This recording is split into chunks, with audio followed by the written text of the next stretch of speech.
Hello and welcome everyone to Human Resource Machine. This time we are going to have a look at the Fibonacci Visitor, year 22. So we are supposed to build the Fibonacci sequence up to but not exceeding the value that we took from the inbox. So Fibonacci, maybe I'll put a Wikipedia link or something in the description to it, because it's really not that easy to explain if you don't have at least a whiteboard.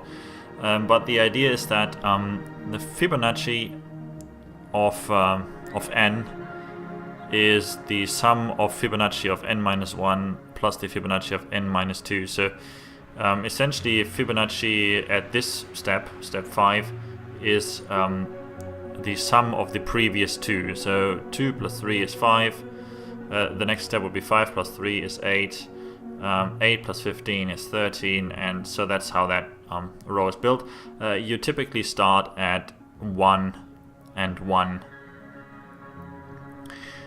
So it's, as far as I know, the Fibonacci sequence is only defined for positive numbers. So there is no Fibonacci -1, but there is, if I remember correctly, there is a bit of uncertainty whether you have an f of 0 or if it's an f0 or if it starts at f1.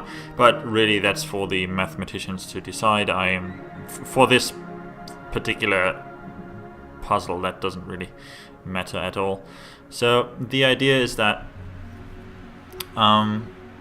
you start with 1 and you build up that sequence until you reach or exceed this number, and then you take either the result that hits that number, or the first or the last one that was below that essentially.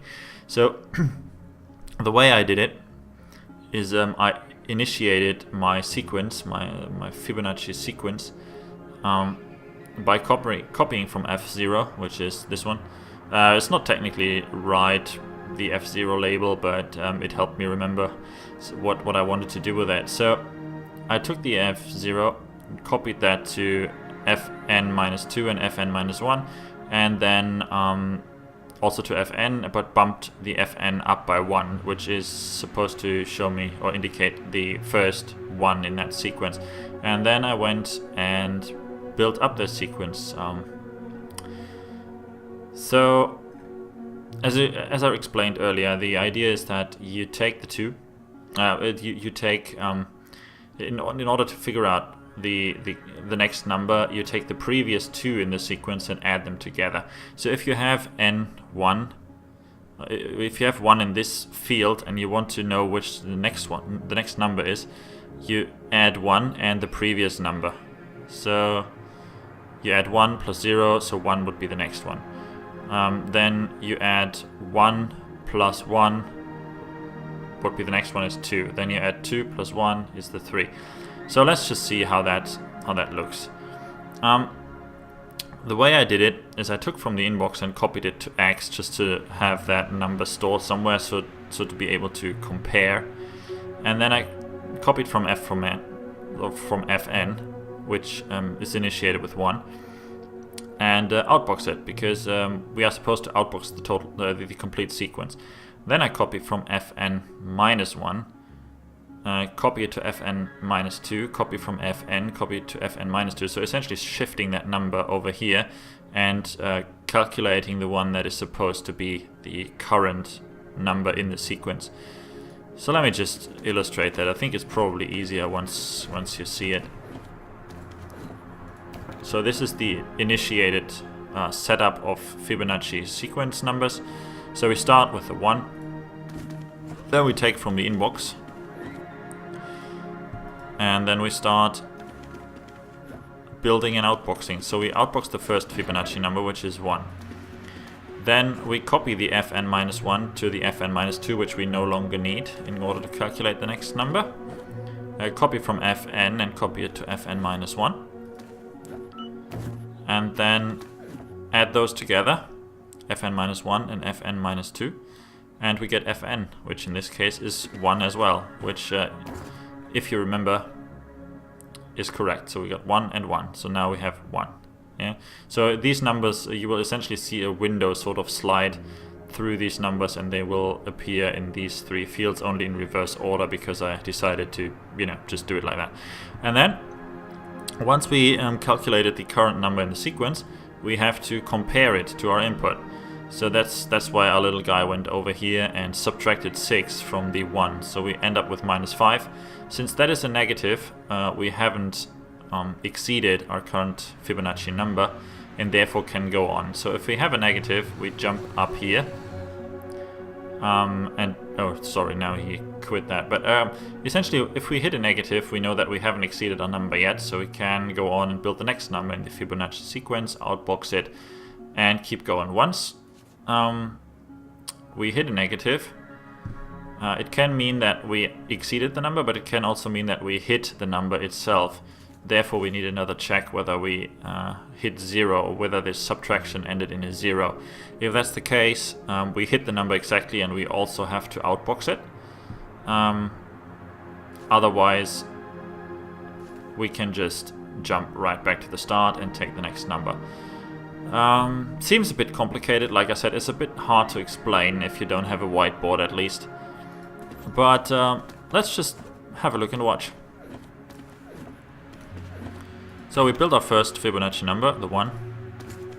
We take our input, and then we start calculating the second Fibonacci number. So we take the 1, outbox it, which is our first number, and now we calculate the second one by copying fn to fn minus 1, and our fn to fn minus 1, or fn minus 1 to fn minus 2, and then fn to fn minus 1. Then we add them together and copy them. So our current Fibonacci number is 1. We compare that to x, which is not, which tells us that we didn't exceed our input yet. So we can take our current Fibonacci number and outbox it. Then we calculate the next one by copying fn minus 1 to fn minus 2, fn to fn minus 1, and then add them together. So now our current Fibonacci number is 2. We compare that with our input. We didn't exceed it yet, so we can outbox our current Fibonacci number. Then we do the same thing again. We copy fn minus 1 to fn minus 2, fn to fn minus 1, add them together, get our next Fibonacci sequence number. Compare that to our input, did not exceed, output our current sequence number.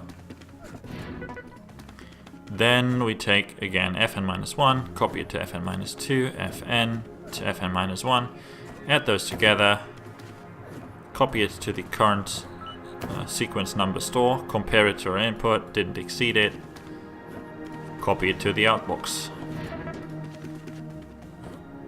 Do the same thing again, calculate the next number, which is now 8, store it, compare it to our input, and now we've exceeded it. So we now need to know, did we actually exceed it, or is it exactly hit, in which case we have to output it as well. In this case we exceeded it, so we go right back to the start. We don't have to outbox anything, and we reinitiate our Fibonacci sequence. We could also just store the entire sequence, but we don't have enough space to do that. So since 19, it takes quite a bit longer to calculate all the numbers. I mean, essentially, as you can see, we are doing the same thing and we're calculating the same sequence of numbers. We just go a little bit further, yeah? Because now we have to calculate until we either hit or exceed 19. And so let's just fast forward.